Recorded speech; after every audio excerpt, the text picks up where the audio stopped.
الحمد لله وكفى وسلام على عباده الذين اصطفى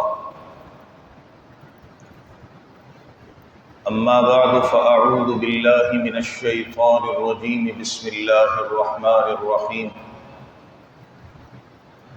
وقال النبي صلى الله تبارك وتعالى عليه وسلم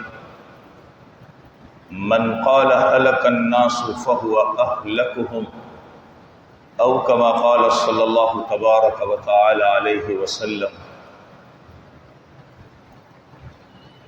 حضور اکرم صلی اللہ علیہ وسلم کی احادیث طیبہ میں سے ایک حصہ تلاوت کیا ہے۔ دعا ہے کہ اللہ تبارک و تعالی اس کا صحیح مفہوم بیان کرنے کی اور ہم سب کو اس پر عمل کرنے کی توفیق نصیب فرما دیں۔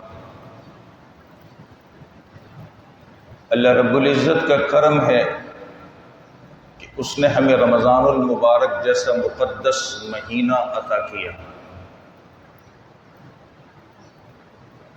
اس مقدس مہینے کے اندر خوش نصیب وہ انسان ہے جس نے اس مہینے کی قدر کی اور اپنے اللہ کو راضی کر لیا،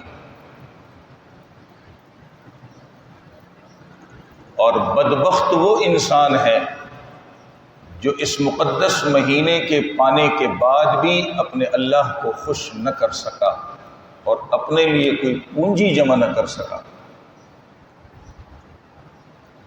سرکار دو عالم صلی اللہ علیہ وسلم جب ایک مرتبہ منبر پر تشریف لا رہے تھے تو آپ نے آمین کہا، پھر کہا، تین مرتبہ۔ اس موقع پر حضرت جبریل امین علیہ السلام بد دعائیں فرماتے جا رہے اور آپ اس پر آمین کہتے جا رہے۔ ان بد دعاؤں میں ایک بد دعا یہ تھی کہ رمضان المبارک کا مہینہ پالے اور یہ مہینہ اس کی مغفرت نہ کروا سکے۔ اللہ سے یہ دعا کرنی ہے کہ اللہ ہمیں اس ذلت سے بچا لے۔ اللہ تعالیٰ نے اعمال کی توفیق دی، ہم نے ٹوٹے پھوٹے اعمال کیے۔ اعمال کرنے کے بعد انسان کی سوچ یہ ہو کہ یہ اعمال اللہ کے یہاں قبول ہو جائیں۔ اعمال کرنے کے بعد ہماری سوچ یہ ہو کہ ہم اس کے اوپر شکر ادا کرنے والے ہو جائیں۔ یہ کوئی ہمارا کمال نہیں ہے کہ ہم نے اعمال کر لی، اللہ تعالیٰ نے ہمیں توفیق دی، ہمیں کرنے کی ہمت طاقت دی، ہم نے ٹوٹے پھوٹے اعمال کر لیے۔ اس پر شکر بھی ہو اور اس کی قبولیت کے لیے اللہ رب العزت کے حضور ہمیں دعا کرنی ہے کہ اللہ تعالیٰ ان اعمال کو قبول کر لے۔ صحابہ کرام رضوان اللہ تعالی علیہم اجمعین اعمال کرنے کے بعد اللہ سے ڈرتے ہوئے اللہ سے معافی مانگتے تھے، اللہ ہمیں معاف کر دے۔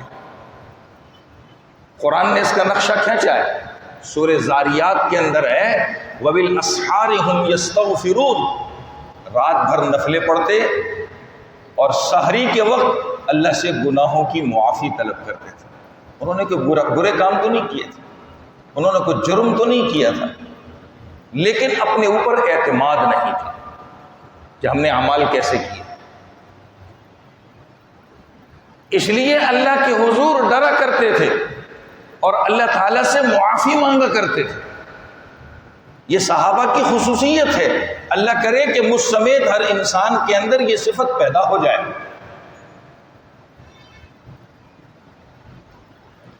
میں نے ایک مرتبہ حضرت ابوبکر صدیق رضی اللہ تعالیٰ عنہ کے بارے میں کہیں پڑھا تھا، اور یہ بات میں نے شاید ایک مرتبہ یہاں پر بیان بھی کی تھی۔ آپ جب نماز سے فارغ ہوتے تو آپ کا معمول یہ تھا کہ جیسے ہی سلام پھیرتے آپ 3 مرتبہ پڑھا کرتے تھے اللہ اکبر، اللہ اکبر، اللہ اکبر۔ عبادت اللہ کی اللہ تو ہی بڑا ہے، تیرے سے بڑا کوئی نہیں۔ اور یہ حدیث میں آتا ہے کہ نماز کے بعد انسان تکبیر کہے. اس کے بعد ابو بکر صدیق رضی اللہ تعالیٰ عنہ 3 مرتبہ پڑھتے تھے الحمدللہ الحمدللہ الحمدللہ. مطلب کیا ہے؟ یہ سمجھ میں آتا ہے کہ ہم کر نہیں سکتے تھے. اللہ تیری تعریف ہے، تو ہی تعریف کے قابل ہے، تیری حمد و ثنا ہے. اور حدیث میں آتا ہے سرکار دو عالم صلی اللہ علیہ وسلم نے فرمایا کہ نماز کے بعد الحمدللہ پڑھا کرو. پھر 3 مرتبہ پڑھتے تھے استغفر اللہ استغفر اللہ استغفر اللہ. اللہ کمی بیشی ہو گئی، کوتاہی ہو گئی، معاف کر دے، میں آپ سے استغفار طلب کرتا ہوں. بخاری کی روایت میں ہے رسول کریم صلی اللہ علیہ وسلم نماز کے بعد 3 مرتبہ استغفر اللہ پڑھا کرتے تھے.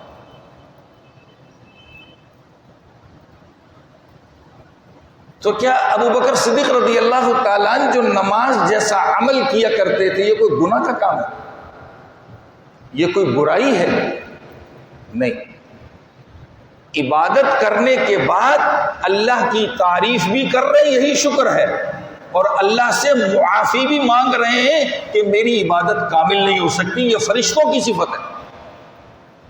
فرشتوں کی صفت کیسے ہے؟ اللہ تعالیٰ نے فرشتوں کو پیدا کیا، کسی کو سجدے میں لگائے ہوئے ہیں، کسی کو کھڑا کیے ہوئے ہیں، کوئی بیٹھا ہوا ہے، کوئی تسبیح پڑھ رہا ہے. ہر فرشتہ اپنے کام میں لگا پڑا ہے. جب سے ان کو پیدا کیا قیامت تک ان کا یہ سلسلہ چلتا رہے گا. لیکن فرشتوں کی ایک خاص صفت ہے، یہ فرشتے کہتے ہیں سبحانک ما عبدناک حق عبادت. اللہ تیری ہی ذات ہر قسم کے عیب سے پاک ہے، جیسے تیری عبادت کا حق تھا ہم ادا نہ کر سکے. جو فرشتے گناہ نہیں کرتے، گناہ کا سوچ نہیں سکتے، مسلسل عبادت میں لگے پڑے ہیں، وہ فرشتے کہتے ہیں اللہ جیسے تیری عبادت کا حق ہے ہم ایسی عبادت نہیں کر سکتے. اب ہمارا حال کیا ہے؟ ہمیں اللہ تعالیٰ نے توفیق دے دی، رمضان المبارک کا مہینہ ہم نے گزار لیا، الحمدللہ اللہ کا شکر ہے اس پر. نمازیں پڑھی، نمازوں میں اضافہ بھی کیا، نوافل پڑھتے رہے، تلاوت کی، تلاوت میں اضافہ کیا، ذکر و اذکار کیا، اس میں بھی اضافہ کیا، اللہ سے خوب دعائیں کی. لیکن عید کے دن سے یہ ہفتہ ہونے والا ہے، ہم اپنی عبادتیں جھاڑ لیں، اس کو گناہوں میں بدل لیں، اور اس طرف ہماری نظر نہیں جا رہی. یہ سوچنے کا مقام ہے. آج اسی پر میں نے بات کرنی، اسی لیے میں نے اتنی لمبی چوڑی تمہید باندھی ہے.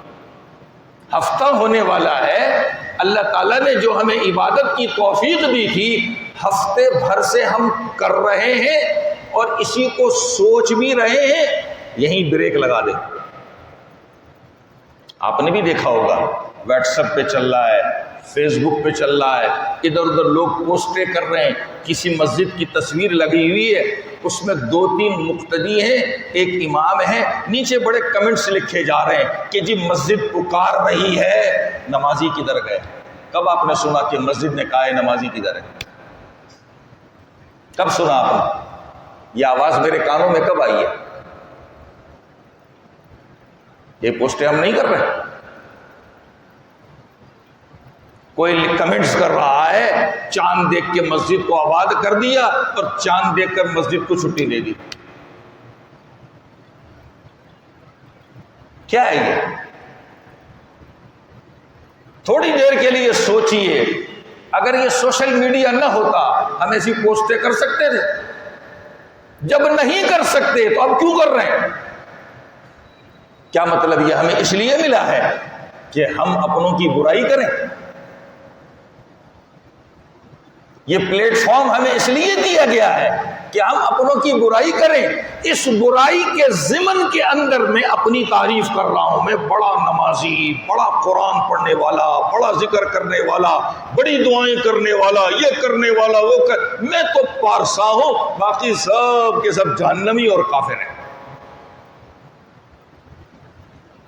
ہماری عبادت تو گئی. شیطان تو کسی چال میں لگا پڑا رہتا ہے، مجھے کوئی موقع ملے میں ان کی عبادتوں کو ضائع کر دوں، ان کو گمراہ کر دوں. وہ ہمیں کر رہا ہے، ہم ہو بھی رہے. ہفتے بھر سے یہ تصویریں چل رہی ہیں، نیچے ہر آدمی اپنے شوق اور ذوق کے اعتبار سے کمنٹس لکھ رہا ہے.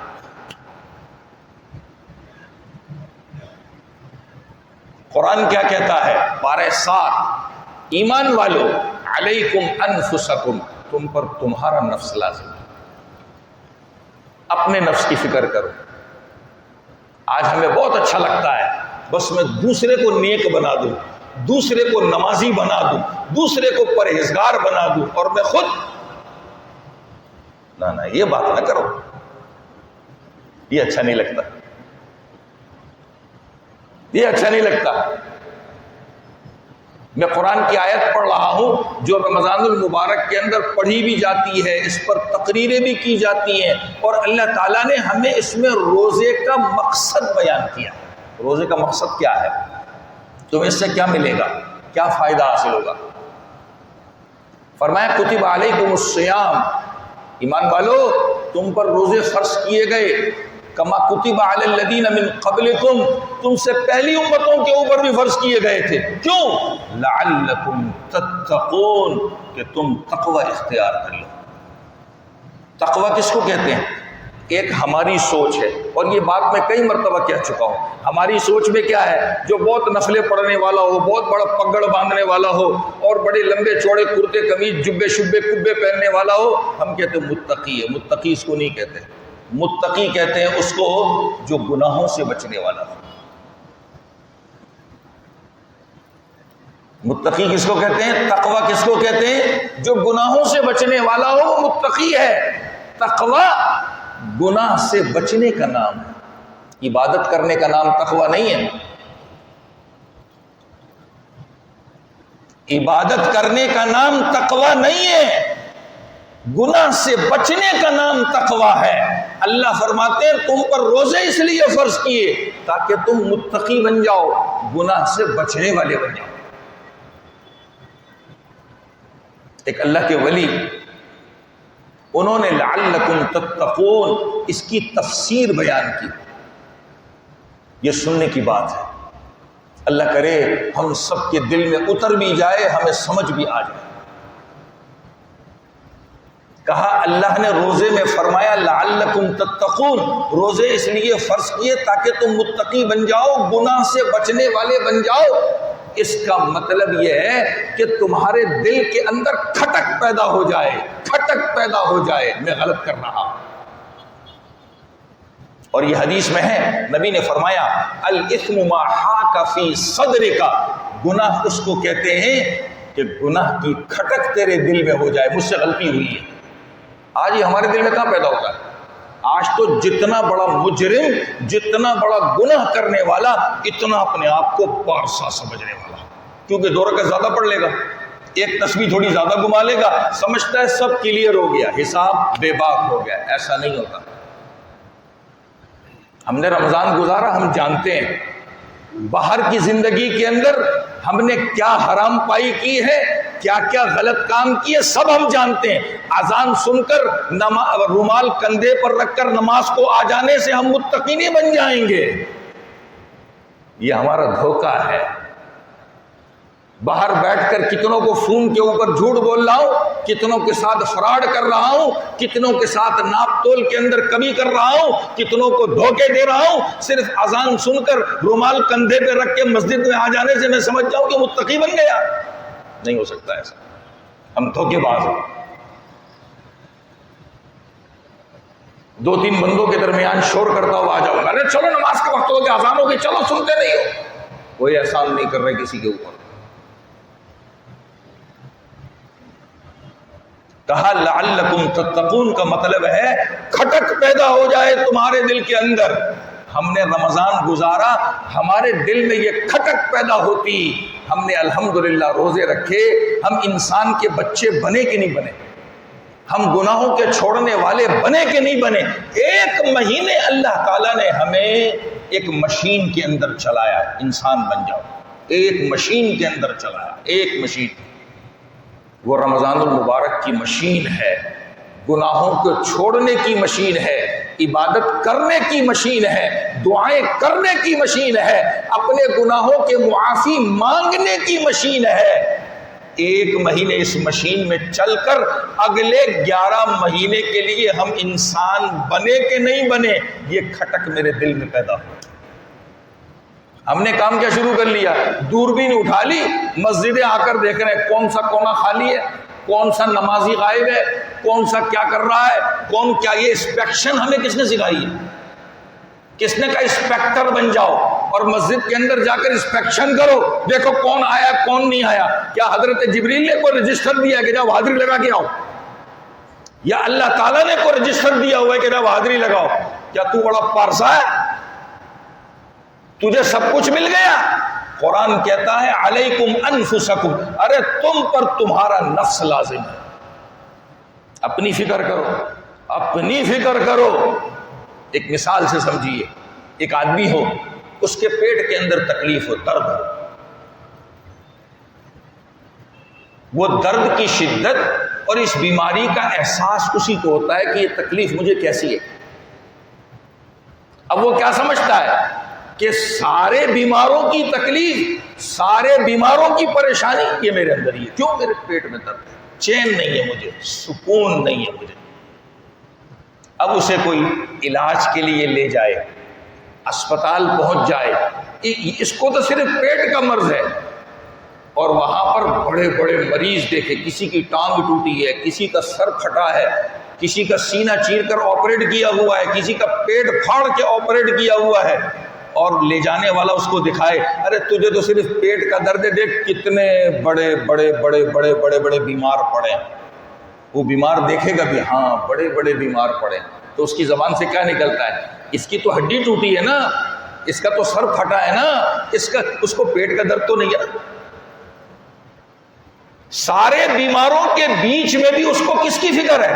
اپنے پیٹ کے درد کی فکر ہے، کسی کے سر پھٹنے کی فکر نہیں، کسی کی ہارٹ سرجری کی اس کو فکر نہیں، کسی کا پیٹ پھاڑ کر آپریٹ کیا اس کی فکر نہیں، اس کو صرف فکر کس کی ہے؟ اپنے پیٹ کے درد کی ہے۔ تو عبادت کرنے کے بعد ہمیں اپنی فکر کیوں نہیں ہے، تو دوسروں کی فکر لے کے کیوں بیٹھے ہوئے؟ اپنے پیٹ کا درد دیکھ لو، اس کا علاج کرا لو، یہی سب سے بڑی بات ہے۔ کسی کا سر پھٹتا ہو پھٹنے دو، کسی کی ٹانگ ٹوٹتی ہے ٹوٹنے دو، کسی کا آپریٹ ہو رہا ہے ہونے دو، تمہیں اس کی فکر کرنے کی ضرورت نہیں ہے، اپنے پیٹ کے درد کو دیکھو۔ یہ آیت یہ سمجھاتی ہے علیکم انفسکم، تم پر تمہارا نفس لازم ہے، اپنی فکر کرو۔ صحابی رسول ابو ربیعی حنظلہ بن ربیع الاسیدی رضی اللہ تعالیٰ عنہ، قبیلہ اسید سے ان کا تعلق تھا، یہ کاتبان وحی میں سے تھے، رسول اللہ صلی اللہ علیہ وسلم کے لیے وحی لکھا کرتے تھے، قرآن آپ پر اترتا، آپ کسی کو بھی بلا لیتے، ان میں ایک یہ بھی تھے۔ ایک مرتبہ راستے پر جا رہے ہیں، حضرت ابوبکر صدیق رضی اللہ تعالیٰ عنہ سے ملاقات ہو گئی، تو حضرت حنظلہ بن ربیع الاسیدی نے کہا، اس بات پر جب ابوبکر صدیق رضی اللہ عنہ نے ان سے پوچھا بھائی کیا حال ہے، تو حضرت حنظلہ نے کہا کہ حنظلہ منافق ہو گیا ہے۔ حضرت ابوبکر صدیق رضی اللہ عنہ نے کہا کیا کہتے ہو؟ کہا ہاں حنظلہ منافق ہو گیا ہے۔ کیسے؟ کہا دیکھو ہم جب نبی کی محفل میں ہوتے ہیں، اللہ کے نبی کی باتیں سنتے ہیں، تو ہم اپنے آپ کو ایسا سمجھتے ہیں کہ جنت دیکھ رہے ہیں، اللہ سے مانگنی ہے، میں اپنے الفاظ میں سنا رہا ہوں، ترجمہ نہیں کر رہا حدیث کا، جہنم سے پناہ مانگنی ہے، ہم ایسے سمجھتے ہیں۔ لیکن نبی کی محفل سے گھر پہ پہنچتے ہیں، بیوی بچوں میں گھل مل جاتے ہیں، نبی کی باتیں بھول جاتے ہیں کہ نبی کی محفل میں کیا باتیں سنی۔ ابو بکر صدیق رضی اللہ تعالیٰ نے جب یہ بات سنی تو حضرت حنظلہ بن ربیع سے کہا بات تو صحیح کرتے ہو، میرا بھی حال یہی ہے۔ کہاں ان سے سوال کیا تھا کہ تمہارا حال کیا ہے، یہ جواب سن کر کے اب اپنی کیفیت سوچ رہے ہیں کہ حال تو میرا بھی یہی ہے کہ ہم نبی کی محفل میں ہوتے ہیں تو جنت کو جہنم کو ایسے لگتا ہے آنکھوں سے دیکھ رہے ہیں، اور جب نبی کی محفل چھوڑ کے گھر چلے جاتے ہیں ہم سب بھول بھال جاتے ہیں، بیوی بچوں میں لگ جاتے ہیں، کام کاج میں لگ جاتے ہیں۔ دونوں نے کہا چلو ہم دونوں نبی کے پاس چل کر اپنی بات بیان کرتے ہیں۔ یہ وہ صحابہ ہیں جن سے نمازیں ہماری طرح نہیں چھوٹتی تھی کہ دن کی 5 نمازوں میں 1 پڑھ لی 2 پڑھ لی باقی کا اللہ حافظ، ان سے نمازیں نہیں چھوٹتی تھی ہماری طرح۔ یہ وہ صحابہ ہیں جن سے رمضان کے روزے نہیں چھوٹتے تھے، یہ وہ صحابہ ہیں جن سے رمضان میں ہماری طرح غلطیاں نہیں ہوتی تھیں کہ روزے رکھے ہوئے ہیں، فیس بک بھی کھیل لیں، واٹس ایپ بھی کھیل لیں، ٹویٹر بھی کھیل لیں، میسنجر بھی کھیل لیں، دن بھر برائیاں بھی کر رہے ہیں، موویاں بھی دیکھ رہے ہیں۔ یہ وہ صحابہ یہ رمضان کے روزے صحیح رکھا کرتے تھے، ہماری طرح نہیں تھے۔ تھوڑی سوچنے کی بات، ہماری طرح نہ نمازیں ان سے چھوٹتی تھیں، نہ روزے ان سے چھوٹتے تھے، نہ کوئی اور عبادت ان سے چھوٹتی تھی۔ حال کیا ہو گیا؟ کیا کہہ رہے ہیں؟ ہاں ہم تو منافق ہو رہے، ادھر حال کچھ ہے، گھر جاتے ہیں تو حال کچھ ہے۔ جب نبی کی خدمت میں جا کے حضرت حنظلہ رضی اللہ تعالیٰ نے اپنی بات رکھی تو نبی کریم صلی اللہ علیہ وسلم نے فرمایا حنظلہ بات تم ٹھیک کہتے ہو، لیکن جو تم اپنی حالت بیان کر رہے ہو اگر مسلسل ایک ہی حالت پہ لگ جاؤ، مسلسل ایک ہی حالت پہ لگ جاؤ تو تمہارا حال یہ بن جائے تم اپنے بستروں کے اوپر ہو، فرشتے وہاں آ کر تم سے مصافحہ کریں، ہاتھ ملائیں، فرشتے تم سے تمہارے بستروں پر آ کر کیا کریں؟ ہاتھ ملائیں، اگر ایک ہی حالت پہ ہو۔ پھر کہا حنظلہ وہ حالت الگ ہوتی ہے، یہ حالت الگ ہوتی ہے۔ اس قصے سے، اس بات سے ہمیں کیا سمجھ آتا ہے؟ اس قصے سے ہمیں سمجھ یہ آتا ہے کہ فکر اپنی کرنی، دوسروں کی نہیں کرنی۔ حضرت حنظلہ نے کسی اور کو منافق نہیں کہا، کس کو کہا؟ اپنے آپ کو کہا۔ ابو بکر صدیق رضی اللہ تعالیٰ نے جب سنا تو منافق کسی اور کو نہیں کہا، کس کو کہا؟ اپنے آپ کو کہا، اپنی فکر کرو۔ یہ جو میں بیان کر رہا ہوں، بات کر رہا ہوں، مجھے بھی دل میں کیا اچھا لگتا ہے، یہ سب انسان بن جائے اور میں خود نہ یہ باتیں نہیں کروں۔ یہ ہمارا حال ہے، یہ ہمارا حال ہے۔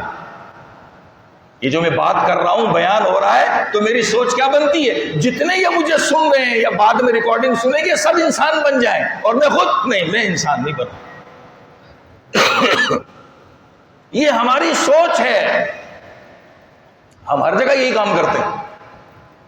نہیں نہیں نہیں نہیں، ہمیں اپنی فکر کرنی ہے، میرا کیا بنے گا۔ دوسری بات اس سے یہ سمجھ آ رہی ہے، اس قصے سے ہمیں یہ بتایا کہ تم اپنا کام کرتے رہو، اعمال کرو، اعمال۔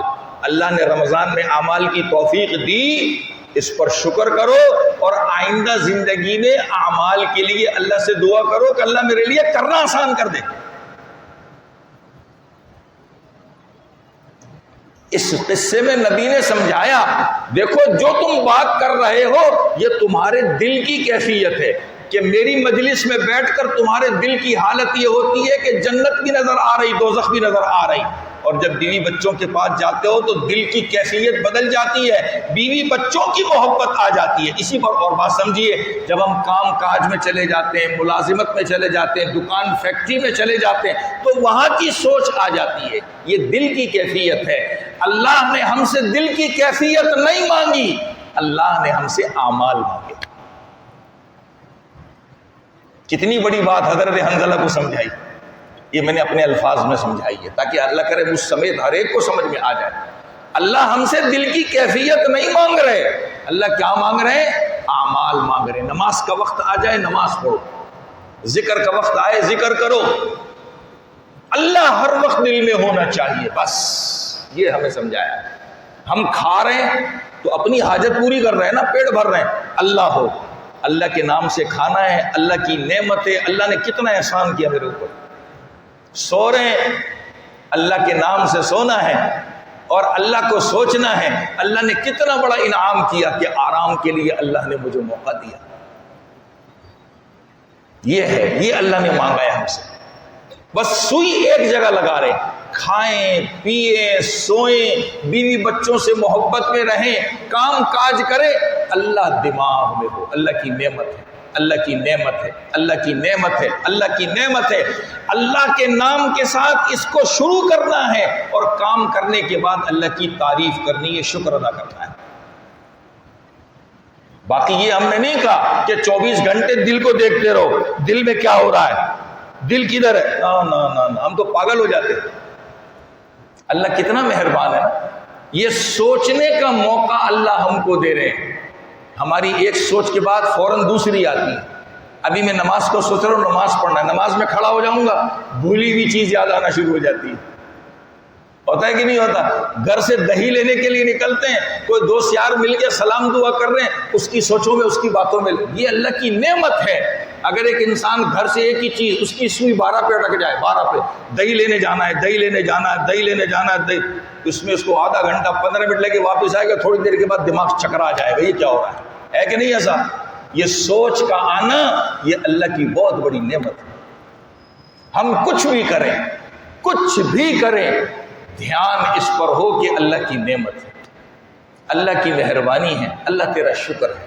کام اپنا کر رہے ہیں، کھا رہے ہیں، پی رہے ہیں، نماز پڑھ رہے ہیں، اور ہم ملازمت کر رہے ہیں، دکان چلا رہے ہیں، فیکٹری چلا رہے ہیں، کچھ بھی کر رہے ہیں، کام اپنا کر رہے ہیں. اللہ کے نام کے ساتھ شروع کرنا ہو اور اس پر اللہ کی تعریف کرنی ہو. اللہ تیری مہربانی، تیرا شکر ہے، تیری مہربانی ہے، تیرا شکر ہے، تیری مہربانی ہے، تیرا شکر ہے. یہ ہم نہیں کرتے. ہم دلوں میں لگے پڑے ہیں. اعمال کرتے جاؤ، اپنی فکر کرتے جاؤ. یہ جو پوسٹیں کر رہے ہیں نا، مسجدیں خالی ہو گئی، نمازی کدھر گئے، تلاشے گمشدہ، کس کو تلاش کرو؟ نمازیوں کو. یہ اپنے آپ کو بہت بڑا بنانا ہے، اس سے کچھ نہیں ملنے گا. ساری عبادت ہماری ضائع ہو جاتی ہے. ہم نے ایک بٹن دبا کے ایک پوسٹ کی ہے، کتنوں کے پاس گئی ہے، اس سے ہمارے کتنے گناہ لکھے جا رہے ہیں. کبھی سوچا؟ نہیں سوچا. ہم بہت بڑی عبادت گزار بن گئے. کیا ہم نے ساری نمازیں ٹھیک ادا کی ہیں، سارے روزے ٹھیک رکھے؟ نہیں. ہمیں اس کی فکر کرنی ہے، اس پر سوچنا ہے کہاں کہاں مجھ سے مسٹیک ہوئی ہے، غلطی ہوئی ہے. جہاں غلطی ہوئی ہے، جہاں پنچر ہے نا، پنچر لگا دو، پنچر بند کر دو بس. حضرت فاروق اعظم رضی اللہ تعالیٰ عنہ کتنے بڑے آدمی ہیں. نبی نے کیا فرمایا تھا کہ میرے بعد اگر کوئی نبی ہوتا تو کون ہوتا؟ حضرت فاروق اعظم ہوتے. کتنے بڑے آدمی. مسلمانوں کے دوسرے خلیفہ بنے کہ نہیں بنے؟ اپنے دور خلافت میں حضرت حذیفہ رضی اللہ تعالیٰ عنہ نبی کے رازدار صحابی تھے.